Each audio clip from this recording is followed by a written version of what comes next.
आजपासून बरोबर 10 दिवसांपूर्वी पश्चिम आशियामध्ये युद्धाचा भडका उडाला। अमेरिकेनं इस्रायलची साथ देत इराणवरती हल्ला चढवला।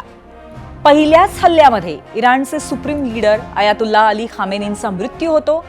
इतक्या जबर हल्ल्यानंतर इराण युद्धामध्ये मागे पडेल, अमेरिकेसमोर गुडघे टेकेल असं ट्रम्प यांना वाटलं होतं, पण युद्धाच्या चौथ्याच दिवशी ट्रम्प यांनी युद्धासाठी 4-5 आठवडे तयार आहोत असं म्हणत युद्धाचा भडका आणखी किती दिवस असणार याचा अंदाज दिला। आणि तेच आता होताना दिसतंय। आज अगदी 10व्या दिवशी सुद्धा युद्धाची धग आणखी तीव्र होताना दिसतेय। त्याच युद्धाचा आपल्या आयुष्यावरती किती परिणाम होतोय आणि पुढे किती होणार आहे यावर आजच्या भागामध्ये आपण चर्चा करणार आहोत। नमस्कार, मी पूर्वी भावे आणि तुम्ही पाहताय झिरो आवर।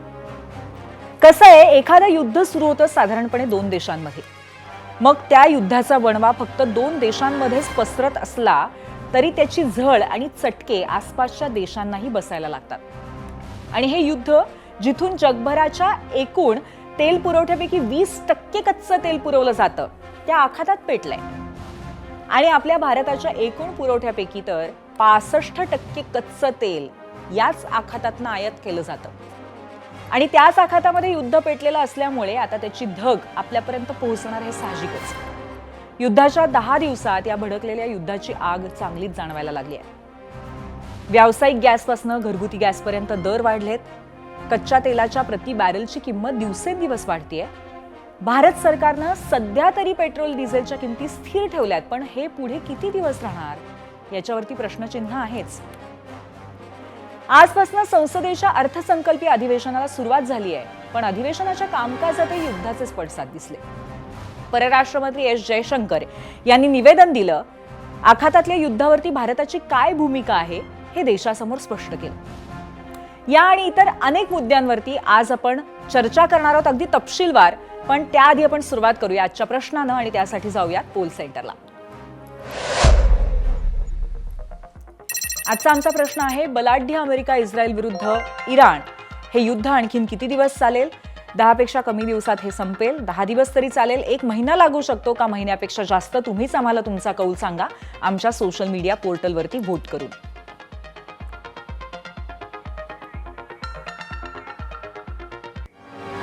आता हे युद्ध किती दिवसात संपू शकतं याचं उत्तर ट्रम्प, नेतान्याहू आणि इराणची नवी लीडरशिपच देऊ शकते। पण सध्या तरी कुणीही मागे हटण्याच्या मूडमध्ये दिसत नाहीये। का ते सांगते। इराणमध्ये नव्या सुप्रीम लीडरची घोषणा झाली। अयातुल्ला अली खामेनी यांचा मुलगा आणि राजकीय सल्लागार मोस्तफा खामेनी हे आहेत आता इराणचे नवे सुप्रीम लीडर। आणि त्यानंतर इराणमधल्या शहरात जल्लोषाची दृश्य स्थानिक वाहिन्यांवरती दिसू लागली। आणि मग लगेचच नवे सुप्रीम लीडर मोस्तफा खामेनी यांची लीडरशिप आम्हाला मान्य नाही असं म्हणत इस्रायल अमेरिकेनं त्वरित विरोधाची भाषाही सुरू केली। त्यामुळे इस्रायल अमेरिका त्यांच्यावरही हल्ला करण्याची भीती सातत्याने आहेच। पण 2-5 दिवसामध्ये इराण वठणीवरील हा सुरुवातीचा अति आत्मविश्वास आता अमेरिका इस्रायलला चांगलाच भारी पडतोय। कारण इराणनं गेल्या 10 दिवसांमध्ये जितके हल्ले केलेत त्याचे परिणामही दिसायला लागले। इराणचे परराष्ट्र मंत्री अब्बास अराक्ची यांनी आज एक महत्त्वाचं विधान केलंय। आम्ही युद्ध सुरू केलं नाही, हे युद्ध आमच्यावर लादलंय आणि आम्ही आमच्या नागरिकांच्या सुरक्षेसाठी सक्षम आहोत असं म्हणत युद्धामध्ये माघार नाही अशी भूमिका त्यांनी स्पष्ट केली आहे। तर इराणी हल्ल्यांना उत्तर इस्रायलनं तेहरानच्या तेल शुद्धीकरण प्रकल्पांना लक्ष केलेला आहे। त्यांनी केलेला हल्ला हा इतका भीषण होता, इस्रायलनं इराणवरती केलेला हा हल्ला इतका भीषण होता की रिफायनरीच्या परिसरामध्ये अनेक मोठे स्फोट झाले। आगीचे लोट तुम्ही आता स्क्रीनवर पाहतात। आसपासच्या परिसरामध्ये धुराचे अक्षरशः ढग तयार झालेले होते आणि स्फोटांची आग तेलाच्या पाईपलाईन मधून तेहरानच्या अनेक भागांमध्येही पसरल्याचं सांगितलं गेलंय। गेल्या 10 दिवसांमध्ये दोन्ही बाजूंच्या हल्ल्यांमध्ये 1700 जणांचा मृत्यू झालाय। आतापर्यंत 6668 नागरी ठिकाणं उद्ध्वस्त झाली आहेत। त्यात 5500 घरं पूर्णपणे बेचिराख झाली आहेत। 60 पेक्षा जास्त शाळा तर 14 रुग्णालयं या युद्धाच्या आगीमध्ये खाक झालेली आहेत। ही आहे 10 दिवसांची परिस्थिती। ईरान और इजराइल के बीच जो युद्ध जारी है, इनका इतिहास बहुत पुराना है। इजराइल ईरान को अपना सबसे बड़ा दुश्मन मानता है और अपने अस्तित्व के लिए इजराइल ईरान को खतरा मानता है। लंबे समय से इजराइल के प्रधानमंत्री बेंजामिन नेतन्याहू ईरान के ऊपर हमला करना चाहते थे।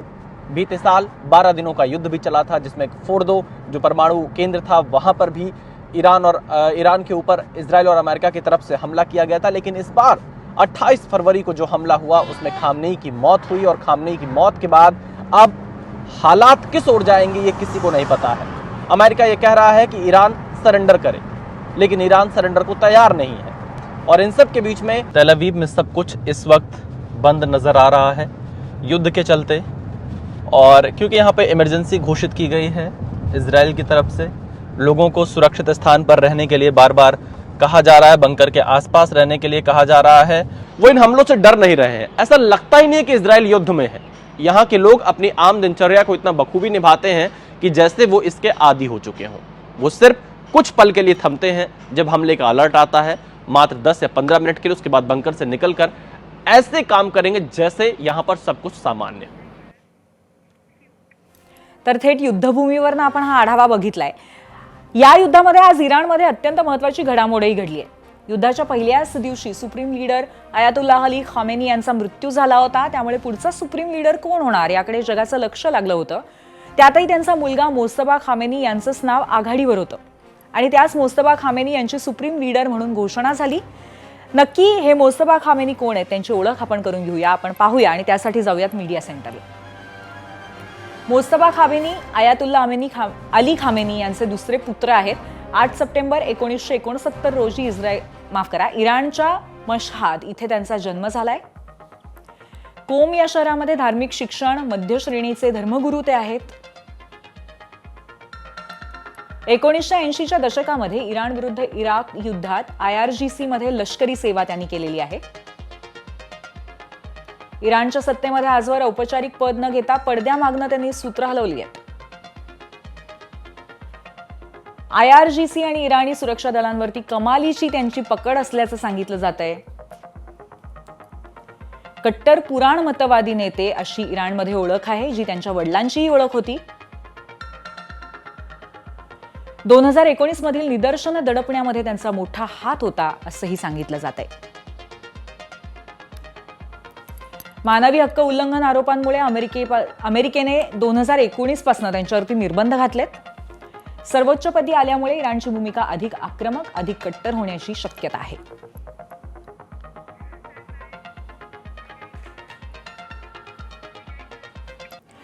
आता साहजिकच हे मोस्तफा खामेनीही अमेरिका आणि इस्रायलच्या निशाण्यावरती आलेत, पण त्यांनी सुप्रीम लीडर म्हणून पहिल्याच दिवशी आक्रमक पलटवार करण्याचे आदेशही दिलेत। आता जरा आपल्या देशात येऊयात। इराण युद्धाचे आपल्या देशात थोड्याफार प्रमाणात का होईना परिणाम दिसायला लागलेत। व्यावसायिक गॅस सिलेंडरचा तुटवडा झालाय, घरगुती गॅस सिलेंडरच्या किमती वाढल्या आहेत, शिवाय शेती उत्पादनांच्या निर्यातीवरती सुद्धा परिणाम होतोय, आणि त्यामुळे आज अधिवेशनातही या युद्धाचे पडसाद उमटले। खरं तर आज लोकसभेचे अध्यक्ष ओम बिर्लांच्या विरोधामध्ये अविश्वास ठरावावरती चर्चा होणार होती, पण विरोधकांनी पश्चिम आशियावर युद्धावर चर्चेची मागणी केली। त्यावर सत्ताधाऱ्यांनी उत्तरही दिली, पण लोकसभेच्या नियमांचा आधार घेत जगदंबिका पाल यांनी युद्धावरची चर्चा फक्त परराष्ट्र मंत्र्यांच्या निवेदनापुरतीच ठेवली, आणि त्यानंतर विरोधकांना युद्धाऐवजी अविश्वास ठरावावरती बोला असं त्यांनी सांगितलं, आणि त्यावरून विरोधकांनी जोरदार गोंधळ घातला, घोषणाबाजी केली। लोकसभेचं कामकाज आधी 3 तासांसाठी त्यामुळे तहकूब करण्यात आलं होतं। मग दुपारी 12 वाजता जेव्हा कामकाज सुरू झालं तेव्हा परराष्ट्र मंत्री एस जयशंकर यांनी युद्धावरनं काय माहिती दिली ती आपण ऐकूयात। By highlighting the 3 guiding factors of our approach. 1.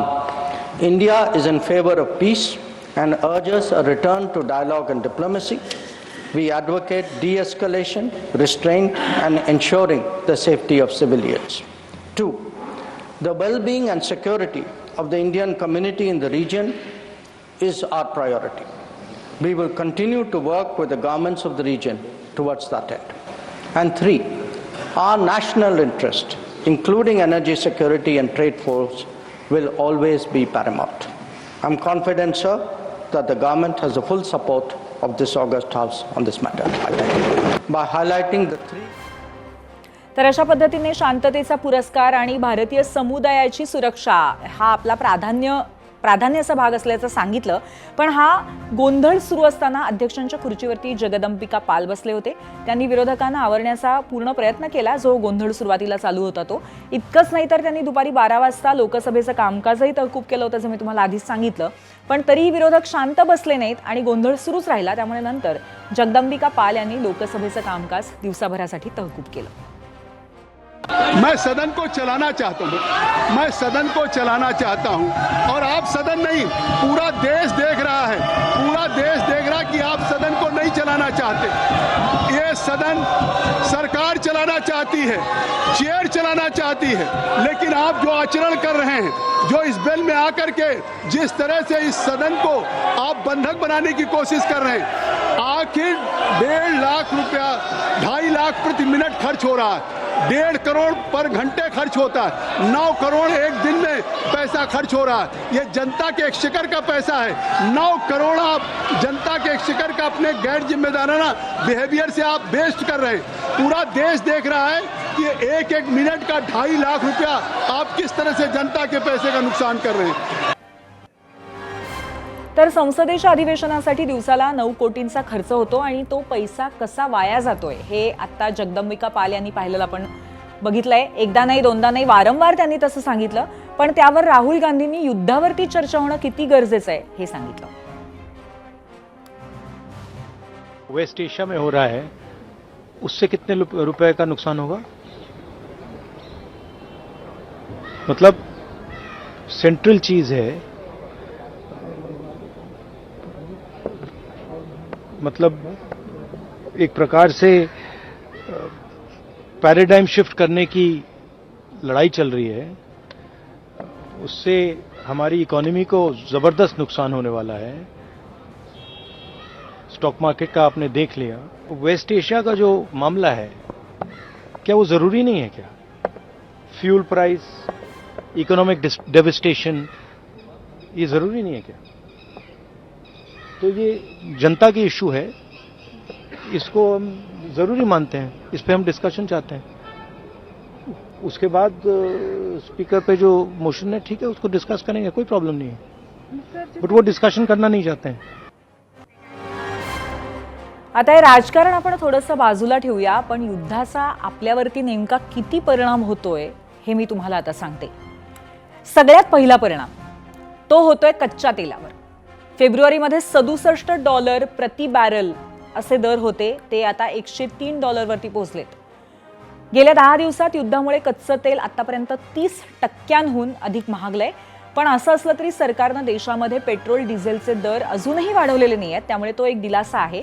पण युद्ध जर महिनाभर वगैरे चाललं तर त्याचा मोठा फटका बसू शकतो. आता दुसरी गोष्ट, महाराष्ट्रातले उद्योग. कतारने द्रवीकृत नैसर्गिक वायू म्हणजेच LNGचं उत्पादन थांबवलंय, त्यामुळे भारताला होणारा पुरवठा विस्कळीत झालाय. छत्रपती संभाजीनगरमध्ये LNGच्या तुटवड्याचा अनेक उद्योगांना फटका बसलाय. LNG अभावी 5 मोठ्या उद्योगांचं उत्पादनच ठप्प झालंय. तर उद्या MIDC मधील आणखीन उद्योग ठप्प होण्याची शक्यता आहे. ऑटो इंडस्ट्री, फार्मा कंपन्यांना LNG तुटवड्याचा मोठा फटका बसतोय तो किंबहुना. MIDCला दररोज 250 ते 300 मेट्रिक टन LNGची गरज आहे, मात्र युद्धामुळे पूर्णपणे ते विस्कळीत झालेलं आहे. दरम्यान शेंद्रा, वाळूज, चिखलठाण्यातही ऑटोमोबाईललाही गॅस तुटवड्याचा फटका बसतोय. याशिवाय LNGच्या तुटवड्यामुळे स्टील कंपनीमध्ये युनिट बंद पडण्याच्या मार्गावर आहेत. इतका मोठा परिणाम महाराष्ट्राच्या उद्योगांवरती आधीच या 10 दिवसात व्हायला लागलाय. आता तिसरी आणि महत्त्वाची गोष्ट, आपली एकंदरीत अर्थव्यवस्था. या युद्धामध्ये शेअर बाजार पूर्णपणे होरपळून निघतोय. आज आठवड्याच्या सुरुवातीला शेअर मार्केट जोरदार कोसळलं. सेन्सेक्स 2400हून अधिक अंकांनी तर निफ्टी 700हून अधिक अंकांनी घसरला. आणि या पडझडीमुळे गुंतवणूकदारांचं दिवसाभरामध्ये 12 लाख कोटींचं नुकसान झालंय. सहसा सेन्सेक्स पडला की सोन्या चांदीचे भाव वाढतात असं आपण बघत आलोय. पण युद्धाचा सोना चांदीच्या दरावरही नकारात्मक परिणाम होतोय. दिवसागणिक सोनं चांदीच्या दरात घसरण होतीये. ही कदाचित सर्वसामान्यांना दिलासा देणारी बाब असेलही, पण त्याचा अर्थव्यवस्थेवरती मात्र मोठा परिणाम होतोय. आजही सोन्याच्या दरामध्ये 1500 रुपयांची घसरण झाली असून सोन्याचा दर प्रति तोळा GST शिवाय 1,59,000 आलाय आणि चांदीच्या दरात घसरण होऊन चांदी 2,66,000 घसरली आहे. आणि आणखीन एक मोठा परिणाम झालाय तो विमान सेवा पुरवणाऱ्या कंपन्यांवरती. आखाती देशांमधली उड्डाणं ठप्प झाली आणि देशातील विमान सेवा पुरवणाऱ्या कंपन्यांना मोठं आर्थिक नुकसान सोसावं लागतंय. आता हे सगळे परिणाम होत असताना मुख्यमंत्री फडणवीसांनी एक इशारा दिलाय. हा इशारा नेमका कुणाला आहे आणि काय ते पहा.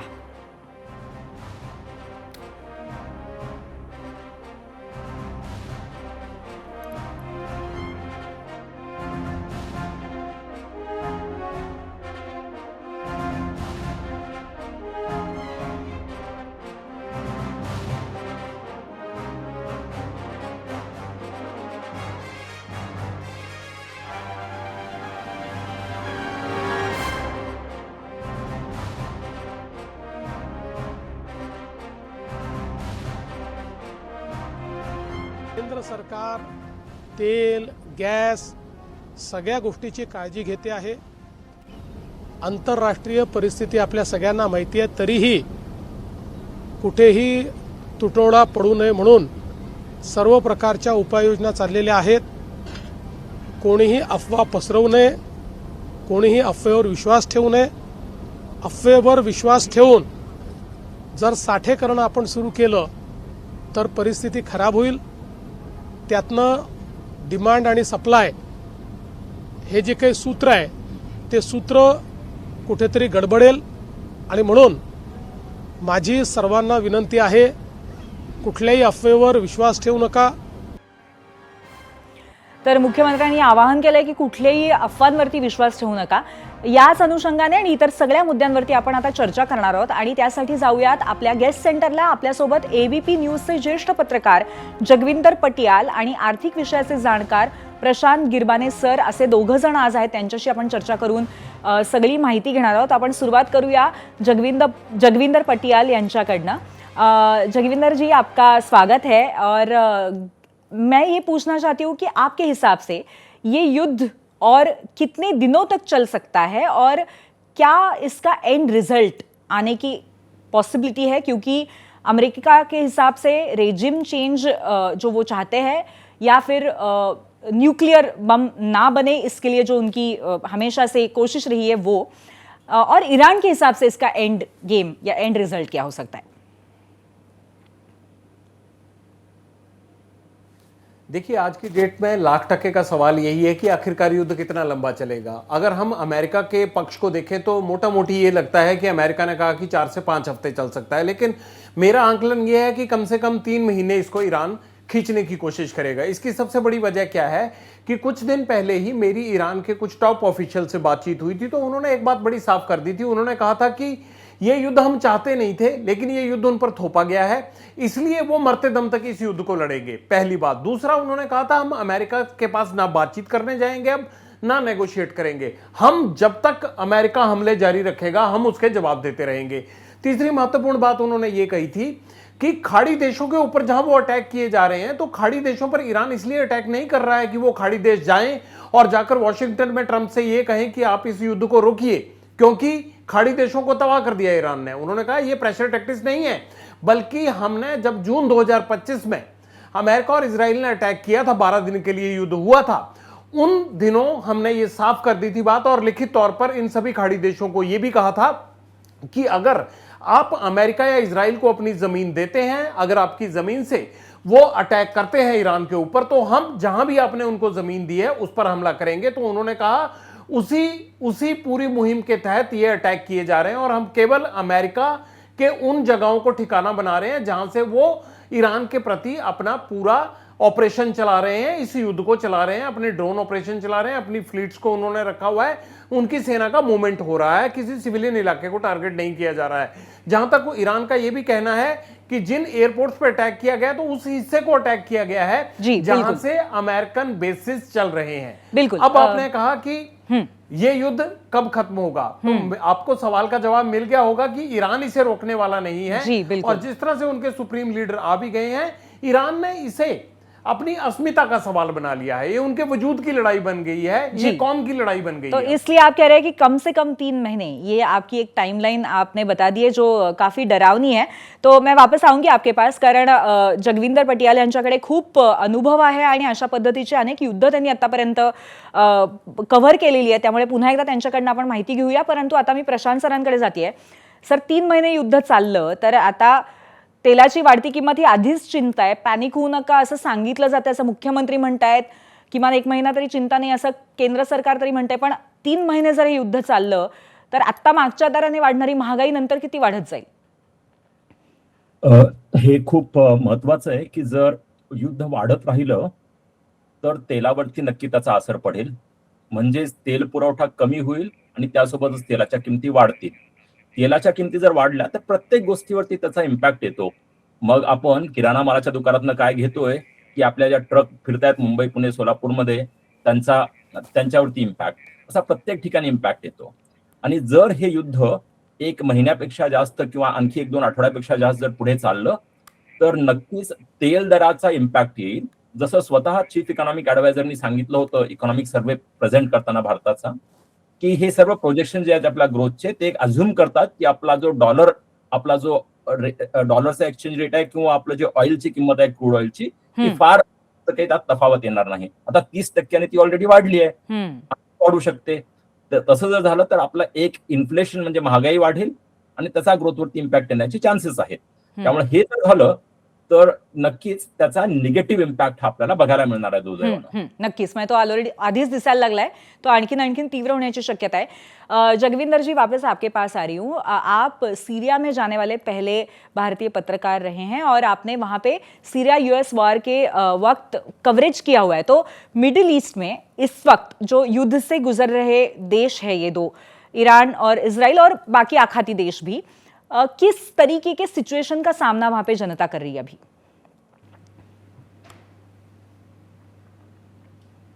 देखिए, जनता के लिए तो क्राइसिस है ही है, लेकिन उससे ज्यादा कई देशों की सरकारों के लिए क्राइसिस खड़ा हो गया है. आप लेबनान को छोड़ गए. एक लेबनान में इस वक्त इजराइल ने काउंटर अटैक किया है. उसकी वजह क्या है कि लेबनान में जब पहले इजराइल का युद्ध हुआ था तब मैं वहां पर गया था. हिजबुल्लाह को अटैक किया गया है. हिजबुल्लाह एकमात्र ऐसी ऑर्गेनाइजेशन है जो ईरान पर अटैक होने के बाद वो इजराइल के खिलाफ हमला कर रही है. हाइफा पर अटैक किया गया. इसके अलावा जितने भी साउथ लेबनान के साथ लगते हुए इजराइल के एरियाज थे उन पर अटैक किया गया.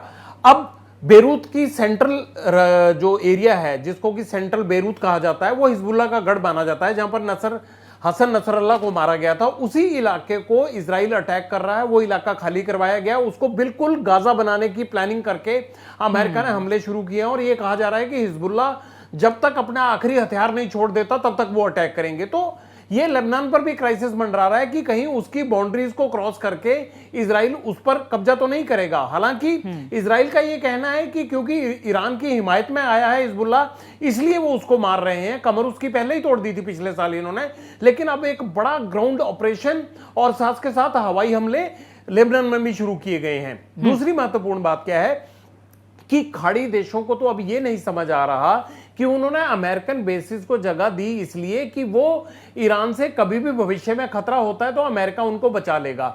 लेकिन अब जिस सुरक्षा को उन्होंने अपनी जमीन पर लाकर खड़ा किया अमेरिका की तरफ से, वही सुरक्षा उनके लिए एक अटैक का कारण बन गई है और ईरान ने इसीलिए उन पर अटैक कर दिया है. अमेरिका को सबसे बड़ा खतरा क्या है? अमेरिका को लगता है कि मिसाइल को लेकर, मिसाइल प्रोडक्शन को लेकर ईरान काफी टाइम से काम कर रहा है और उसके स्टोरेज कितने बड़े हैं और वो कितनी लंबी दूरी तक मार करने वाली मिसाइलें बाद में निकालेगा, इस बात को लेकर इजराइल और अमेरिका की चिंता जरूर है और ईरान पीछे हटने वाला नहीं है. ये बिल्कुल उनके मुल्क के हर बड़े नेता और हर बड़े कमांडर ने साफ किया है. जी बिल्कुल बिल्कुल. वापस आऊंगी आपके पास. पुन्हा एकदा जाते प्रशांत सरांकडे. सर, नेहमी आपण असं बघतो की सेन्सेक्स घसरला की त्याच्यानंतर सोन्या चांदीचे भाव वाढतात, पण आत्ता जी परिस्थिती दिसतेय की सेन्सेक्स उतरतोय, तेलाचे भाव वाढत चाललेत, सोन्या चांदीचे भाव सुद्धा घसरतात, हे नक्की कसलं द्योतक आहे? नक्की काय संकेत आहेत? हे असं ना अगोदर सुद्धा झालेलं आहे. जेव्हा 2008चा फॉल झालेला होता ना, लिमन क्रायसिस म्हणायचं आपण त्याला, तेव्हा सुद्धा हे असं झालेलं होतं. हे सांगतं की कॉन्फिडन्स जो आहे मार्केटचा तो कमी झालेला आहे, याच द्योतक आहे ते. सर्वात प्रथम आपण जर पाहिलं तर हा मोठा प्लंज आहे, 3-1% जो पडलाय मार्केट खालती आज, तो खूप मोठा आहे. मात्र त्याला ना एक पर्स्पेक्टिव्ह मध्ये पाहायला हवा, दृष्टिकोन त्याचा असा असायला हवा की मोठे आतापर्यंत जे होते, कोविड-19 जेव्हा झाला होता पॅन्डेमिक, तेव्हा 13% पडलेलं, किंवा 2024चं इलेक्शन जेव्हा झालं जूनमध्ये तेव्हा 6-1% मार्केट पडलं होतं, किंवा डिमॉनिटायझेशन झालं तेव्हा 6-1% मार्केट पडलं होतं, किंवा अदानी हिंडनबर्ग रिपोर्ट आला तेव्हा मार्केट खूप मोठं पडलं होतं.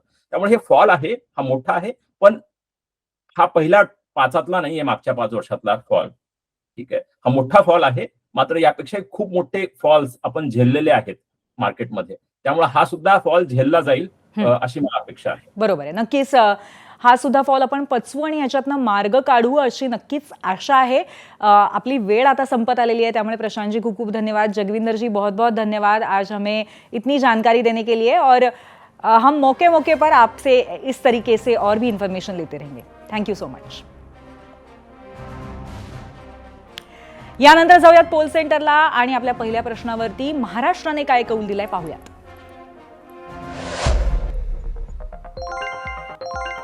बलाढ्य अमेरिका, इस्रायल विरुद्ध इराण युद्ध आणखीन किती दिवस चालेल, लोकांना नक्की काय वाटतंय सध्याची परिस्थिती बघून आपण बघतोय. 1 महिन्यापेक्षा जास्त लोकांचा अंदाज सुद्धा तेच सांगतोय. 10 दिवसांपेक्षा कमी असं दुसऱ्या नंबरवरती 18% लोक म्हणतायत, 16% लोक म्हणतायत 1 महिना, 10 दिवस 11% लोक म्हणतायत, परंतु एकंदरीत वजन बघायला गेलं तर 1 महिना किंवा 1 महिन्यापेक्षा जास्त युद्ध चालेल असं आता सर्वांना वाटू लागलंय. आणि याच अनुषंगाने आमची संपादकीय भूमिका काय आहे, सध्याच्या या परिस्थितीमध्ये आमच्या कार्यकारी संपादक सरिता कौशिक यांना काय वाटतं आपण जाणून घेऊया. सरिता. धन्यवाद पूर्वी. युद्ध किती दिवस चालेल हे आज सांगणं कठीण आहे. युद्ध जरी हजारो किलोमीटर दूर सुरू असलं तरी पहिल्या 10 दिवसातच आपल्याला त्याची थोडीशी झळ बसायला लागली आहे. युद्ध जितकं लांबेल तितके त्याचे चटके वाढत जातील. त्यामुळे आगीत होरपळून जाण्याच्या आधीच ते थांबावे. जी भूमिका शांतीची, संवादाची देशाच्या संसदेत आज मांडल्या गेली, तीच भूमिका एबीपी माझानं, एबीपी नेटवर्कनं या युद्धाबाबत घेतली आहे. मिशन विश्वशांती हाच आपल्या मोहिमेचा संदेश आहे. काय आहे तो संदेश जो एबीपी देऊ पाहतंय ते मी तुमच्याबरोबर शेअर करते. हो जय जयकार शांततेचा, नको रक्तपाताचा कहर, हवं हसत खेळतं शहर. अमेरिका इस्रायलच्या युद्धखोरीत होरपळतंय जग, नको ओसाड उजाड वस्त्यांची धग. इराणची क्षेपणास्त्रांची खुमखुमी, सरो रक्तरंजित कहाणी. या आगीला आता पूर्ण विराम द्या, खूप झालं युद्ध, शांततेचा संदेश द्या. पूर्वी. दुसऱ्या सेगमेंटची सुरुवात करूया उद्धव ठाकरेंच्या आमदारकीनं. आता तुम्ही म्हणाल की आता कोणत्या निवडणुका लागल्या आहेत ज्यामध्ये उद्धव ठाकरेंच्या आमदारकीवरती चर्चा व्हायला पाहिजे, तर त्याचं असं आहे की राज्यसभेच्या 7 जागांची निवडणूक बिनविरोध झाली. त्यात महाविकास आघाडीला एकाच जागेपुरतं संख्याबळ होतं, मात्र त्यात एका जागेवरनं त्यांच्यातच इतका संघर्ष झाला की 13 मेला महाराष्ट्र विधान परिषदेच्या 9 आमदारांचा कार्यकाळ पूर्ण होतोय आणि निवृत्त होणाऱ्या 9 जणांमध्ये महाविकास आघाडीचे 3 आणि महायुतीचे 6 आमदार आहेत. त्यामुळे अर्थातच मी आमदारकीची चर्चा करतेय ती उद्धव ठाकरे यांच्या. आता चित्र बदललंय. विधानसभेतील सध्याचं महायुतीचं संख्याबळ बघता महायुतीला 9 पैकी 8 जागाच मिळू शकतात, तर महाविकास आघाडीची संख्या 3 वरनं 1 होण्याची शक्यता आहे.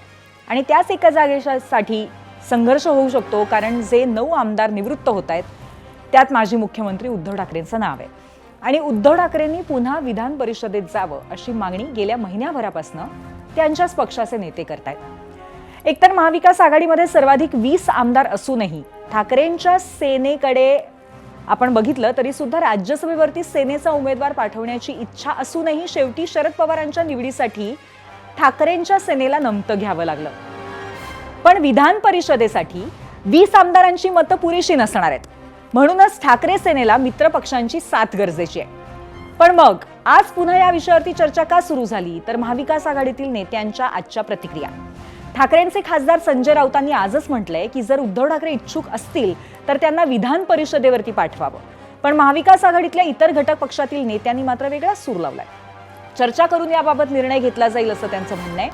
कोण काय म्हणाला आपण सगळं सविस्तर ऐकूयात, पण हाच धागा धरून आम्ही आजचा पहिला प्रश्न विचारलाय तो पाहण्यासाठी जाऊयात पोल सेंटरला. आगामी विधान परिषद निवडणुकीमध्ये उद्धव ठाकरे हेच महाविकास आघाडीचे उमेदवार असतील का? होय आणि नाही असा पर्याय जरूर आपलं मत व्यक्त करा.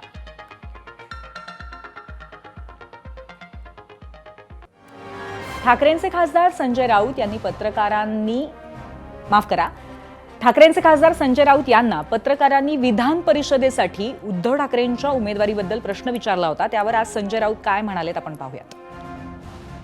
20 आमदारांचा जो पक्ष आहे आणि इतर पक्ष, प्रमुख पक्ष, इतर पक्ष आम्हाला एकत्र बसून चर्चा करावी लागते. उद्धव ठाकरेंची स्वतःची इच्छा काय आहे ते आता सांगतील ना स्वतः. त्यांची इच्छा जी आहे ती माझ्याकडून व्यक्त होणं बरोबर नाही. पण आम्हाला असं वाटतं सगळ्यांना की उद्धवजीने या राज्याचं नेतृत्व केलेलं आहे, उत्तम प्रकारे नेतृत्व केलं आहे, संकट काळात नेतृत्व केलं आहे. त्यांच्यासारख्या नेत्यानं विधान परिषदेमध्ये असणं हे महाविकास आघाडीसाठी एक चांगले संकेत असतील आणि एक आमच्या आमदारांना एक बळ मिळेल. त्याच्या आता आपण पाहूया की 13 मेला विधान परिषदेतनं उद्धव ठाकरे यांच्यासह कोणत्या सदस्यांचा कार्यकाळ संपणार आहे. त्यासाठी जाऊयात मीडिया सेंटरला. मे महिन्यामध्ये परिषदेतनं कोणाकोणाचा कार्यकाळ संपतोय आपण बघतोय. उद्धव ठाकरे आपण मगाशीच उल्लेख केला, त्याचबरोबर शिवसेनेच्या डॉक्टर नीलम गोऱ्हे, शशिकांत शिंदे राष्ट्रवादी शरदचंद्र पवार पक्षाचे नेते, डॉक्टर नीलम गोऱ्हे या उपसभापती सुद्धा आहेत, अमोल मिटकरी राष्ट्रवादी काँग्रेसचे आमदार, राजेश राठोड काँग्रेस, संदीप जोशी जे भाजपचे आहेत, भाजपचे दादाराव केचे, भाजपचे रणजित सिंह मोहिते आणि भाजपचे संजय केणेकर हे एकंदरीत 9 विधान परिषदेचे आमदार आहेत ज्यांचा कार्यकाळ मे महिन्यात संपतोय.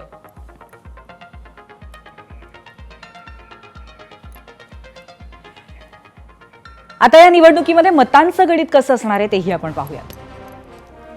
विधान परिषदेची निवडणूक आणि आकडेमोड कशी असणार आहे यावेळेला. 13 मे 2026 रोजी 9 आमदारांचा कार्यकाळ संपतोय. सध्या विधानसभेमध्ये 286 आमदार आहेत. विधान परिषदेच्या फॉर्म्युलानुसार एका जागेसाठी 29 मतांचा कोटा असतो. महायुतीकडे 236 आमदारांचं संख्याबळ सध्या आहे. संख्याबळाच्या जोरावर महायुती 9 पैकी 8 जागा सहज जिंकणार असं चित्र आहे. महाविकास आघाडीकडे 48 आमदारांचं बळ आहे. 29 मतांचा कोटा पूर्ण करत महाविकास आघाडीची 1 जागा त्यामुळे फिक्स आहे आणि महाविकास आघाडीमध्ये ठाकरेंच्या शिवसेनेकडे सर्वाधिक 20 आमदार आहेत त्यामुळे त्याच्यावरती त्यांचा दावा असेल. दुसऱ्या जागेसाठी महाविकास आघाडीकडनं तयारी, पण 19 मतांची अतिरिक्त गरज भासू शकते. इतकंच नाही तर आघाडीची मतं फुटणार नाहीत याची सुद्धा दक्षता घ्यावी लागेल. हा सगळ्यात महत्त्वाचा मुद्दा आहे.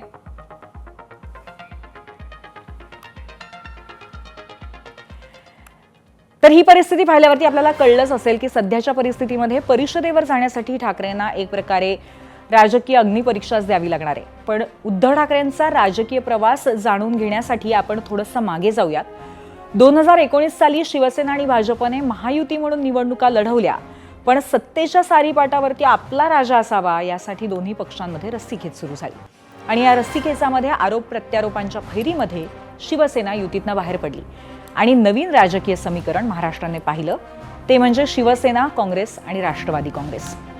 या दोन्ही पक्षांच्या सहकार्यानं आणि संजय राऊत यांच्या प्रयत्नानं 2019 साली उद्धव ठाकरे यांनी मुख्यमंत्री पदाची शपथ घेतली.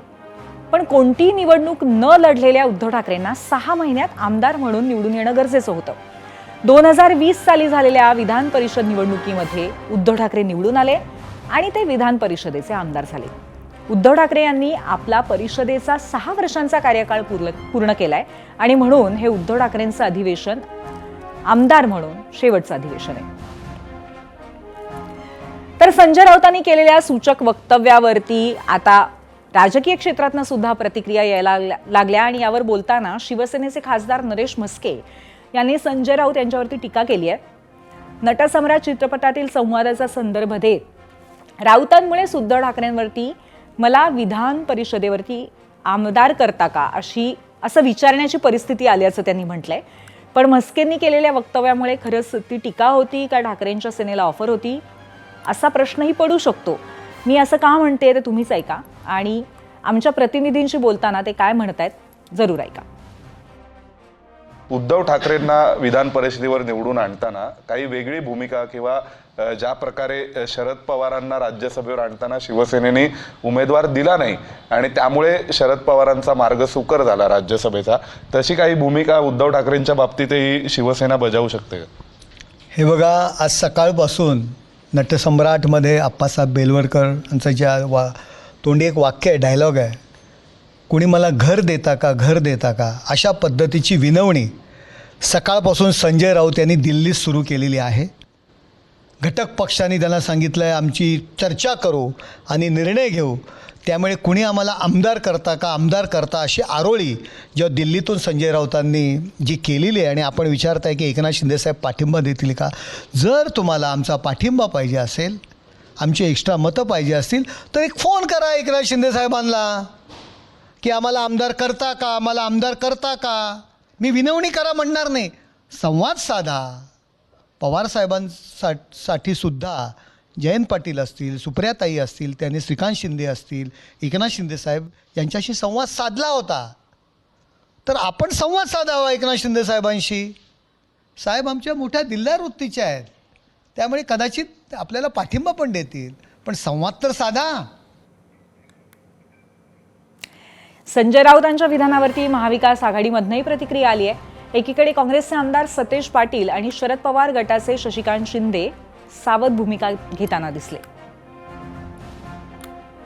त्याच्यावर राजकीय स्टेटमेंट करण्यापेक्षा महाविकास आघाडी म्हणून एकत्रितपणे आम्ही तो निर्णय त्या ठिकाणी घेऊ आणि योग्य निर्णय आपल्याला निश्चितपणे दिसेल. राज्यसभेला खरं म्हटलं तर महाविकास आघाडी म्हणून आमची संख्या कमी असताना सुद्धा महाविकास आघाडीच्या आमच्या मित्रपक्षांनी आदरणीय पवारसाहेबांच्या ज्येष्ठतेचा विचार करून, त्यांच्या अनुभवाचा विचार करून त्यांना त्या ठिकाणी पुढाकार घेऊन त्यांनी संधी दिल्याबद्दल आभार व्यक्त करतो.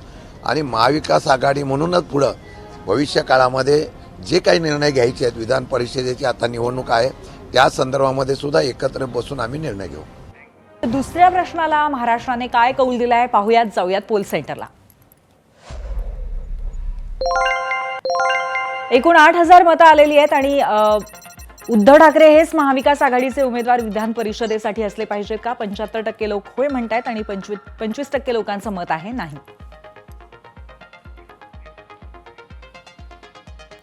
याबरोबरच 0 आवरमध्ये आज आपण इथेच थांबतोय. उद्या पुन्हा एकदा भेटणार आहोत एका नव्या विषयासह, नवीन चर्चेसह. पाहत रहा एबीपी माझा. एबीपी माझा, उघडा डोळे बघा नीट.